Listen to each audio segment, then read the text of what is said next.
Opposite team का captain हन के पास आके ऐसे बात करता है, ऐसे रिएक्ट करता है जैसे वो हन पे अपनी भड़ास निकालने वाला हो, जैसे वो उसे मारने वाला हो। पर वो तो हन को अप्रिशिएट करता है, हन भी उसे एक्सेप्ट करता है। बाद में शामी हन से सबके साथ डिनर पे चलने के लिए कहता है, पर हन को अकेले में खुद के साथ इस पल को जीना होता है। जिस शामी को स्टूडेंट्स कुछ वक्त पहले भी पसंद नहीं कर रहे थे, आज वही उसके लिए तालियां बजाते हैं, उसे चीयर अप करते हैं। शामी को वो वाला पल याद आने लगता है जब वो सब उसे इग्नोर कर रहे थे। सभी मिलकर इस पल को सेलिब्रेट करते हैं। हन अंदर से ही शामी के लिए खुश हो रहा होता है। अगले दिन सुबह नियान हन को मैसेज करके लैपटॉप ऑन करने के लिए कहती है। हन उसमें नियान का रिकॉर्ड किया हुआ गाना सुनता है। हन लैपटॉप बंद करने जाता है, पर नियान मैसेज में ऐसे बात करने लगती है जैसे वो हन को सामने से देख रही हो। वो क्या कर रहा है, क्या सोच रहा है। फिर नियान हन को दरवाजा खोलने के लिए कहती है। हन जल्दी से आके दरवाजा खोल के देखता है नियान कब से यहाँ बैठी हुई थी। वो दोनों अंदर आके खेलने लगते हैं। नियान को हन का चेहरा देखते ही समझ आ रहा था वो अपने टीम के लिए कितना स्ट्रेसफुल है। नियान हन के लिए परेशान होने लगती है और फिर वो आके हन को किस करती है। हन कोई रिएक्ट नहीं करता, बस मुस्कुराता है। फिर नियान उसे लैपटॉप पे कुछ दिखाने के लिए ले आती है, पर वो जो दिखाती है याया ने पहले ही हन को शामी के घर पार्टी के दिन दिखा दिया था। ये जान के नियान का तो मूड ही ऑफ हो जाता है, पर हन उसके पास आके कहता है वो बहुत खुश है। इसी खुशी में एक छोटा सा किसी होने ही वाली होती है, पर शामी आके सब बर्बाद कर देता है और फिर ऑकवर्डनेस से तीनों ही भर जाते हैं। शामी के जाने के बाद हन फिर से मूड बनाने की कोशिश करता है, पर नियान इस बार कॉर्पोरेट नहीं करती।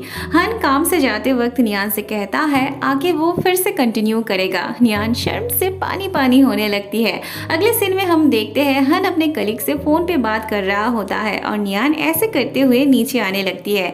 हन अपने कलीग से फिनेंशियली हेल्प मांगता है, पर ऑलरेडी वो उनसे उधार ले चुका था। वैसे वो बड़ी बात नहीं थी, आगे के एक कंपटीशन के लिए उन्हें भी पैसे चाहिए होते हैं। फोन रखने के बाद नियान हन से हेल्प करने की बात करती है। वैसे उसके पास ज्यादा तो नहीं होते हैं, जितने थे उतने में ही वो उसकी मदद करना चाहती है, पर हन थोड़ी ना उससे पैसे ले सकता था। नियान ने इतना कहा, यही हन के लिए काफी था। ऐसे में उसकी कलीग दोबारा उसे फोन करता है ये एडवाइस देने के लिए, अभी से अगर वो अपने फ्यूचर के लिए पैसे नहीं सेव करेगा तो फिर शादी के वक्त वो क्या करेगा, कौन सी लड़की उससे शादी करने के लिए राजी होगी। तब हन नियान से पूछता है अगर उसके पास एक दिन पैसे नहीं होंगे तो क्या फिर भी वो उसके साथ देगी। नियान हन को यूं पकड़ते हुए कहती है जरूर। नियान की बात सुन के हन के कलीग एम्बैरेस्ड हो जाता है। नियान फिर से पैसों की बात करती है तो हन उसे प्यार से समझाता है उसे नहीं चाहिए। घर छोड़ते वक्त नियान हन के लिए परेशान होने लगती है और हन उसे प्यार से कंफर्ट करता है। नियान के अंदर जाने के बाद भी हन वही रुकता है। थोड़ी देर बाद वही गार्ड हन को देख के फिर से अपनी पत्नी के बारे में बताने लगता है।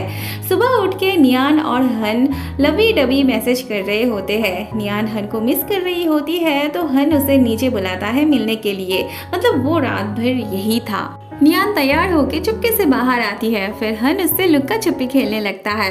नियान जब हन को देखती है तब एक्साइटेड होकर हन के गोद में जाके उठती है। एक लड़की तो उन्हें यूं प्यार करते देख फोटो भी लेने लगती है।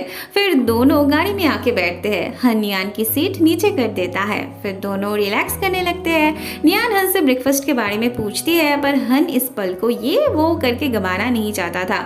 उनके रिश्ते के 4 महीने होने पे हन नियान को कुछ मांगने के लिए कहता है, पर नियान को कुछ भी नहीं चाहिए थे।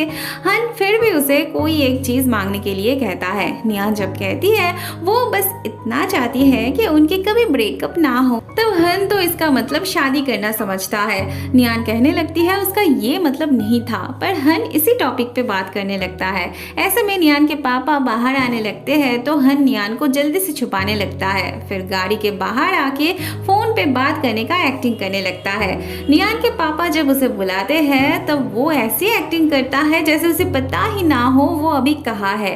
नियान के पापा हन के साथ नियान के बारे में बात करने लगते हैं। फिर हन भी उन्हें अपने बातों में तब तक उलझाए रखता है जब तक नियान अंदर ना चली जाए। नियान धीरे धीरे ऊपर जा रही होती है और ऐसे में उसकी मॉम आने लगती है। फिर नियान नीचे आने की एक्टिंग करती है। उसके मॉम के पूछने पे वो कहती है उसने सोचा था पापा के साथ जॉगिंग पे जाएगी। बाद में नियान सोफे पर ही सो जाती है।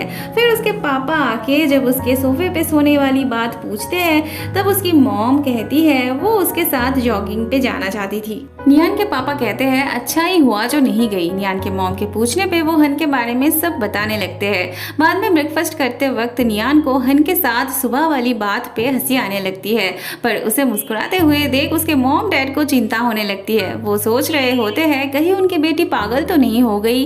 नियान के पापा नियान के पास आके पूछने लगते हैं क्या हुआ, वो ठीक तो है ना।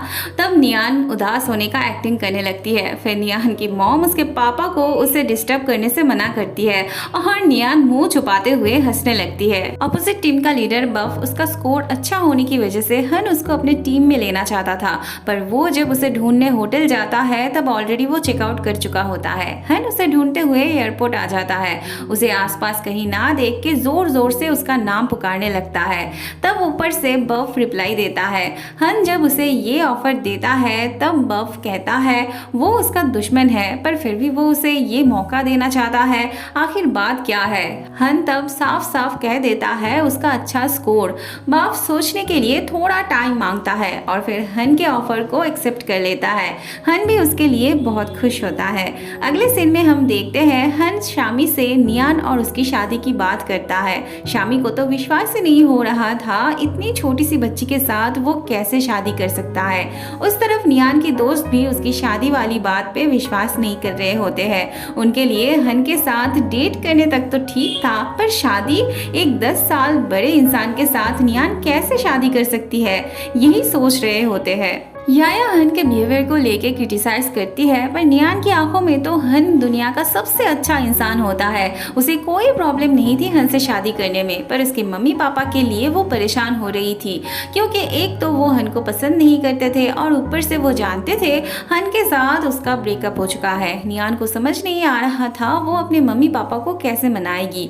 उस तरफ हन और शामी की बातें 97 छुप छुप के सुन रहा था। शादी की बात सुन के वो एक्साइटेड हो पड़ता है और हन आके उसका गला दबाने लगता है। 97 हन से प्रॉमिस करता है वो किसी को भी नहीं बताएगा, पर अंदर आके वो सबको बता देता है। फिर तो सब मिलके एक्साइटेड होने लगते हैं। सभी हन के शादी के बाद का इमेजिन करने लगते हैं, मतलब उनका खरूज बॉस अभी उनके भाभी के साथ एक ही बेड शेयर करने वाले हैं। यही सोच के सबको हंसी आने लगती है। अगले दिन शामी बफ को अपने घर ले आता है। याया उसके घर की साफ सफाई कर रही होती है। बफ उसे देख के शामी की पत्नी समझ रहा होता है। शामी शर्माते हुए कहता है वो उसकी पत्नी नहीं है। याया भी शर्माने लगती है, पर दोनों को ही हस्बैंड वाइफ वाली बात बहुत अच्छा लगता है। नियान आइसक्रीम खा रही होती है तो वो हन को भी खाने के लिए कहती है, पर हन उसे ही खाने के लिए कहता है। बफ का कुछ सामान गाड़ी में होता है तो हन नियान को एक साइड में खड़े रहने के लिए कहता है और खुद वो सामान ऊपर रखने के लिए जाता है। बाद में नियान और याया मिलके हन की मदद करना चाहते हैं, पर हन उन्हें नहीं करने देता है।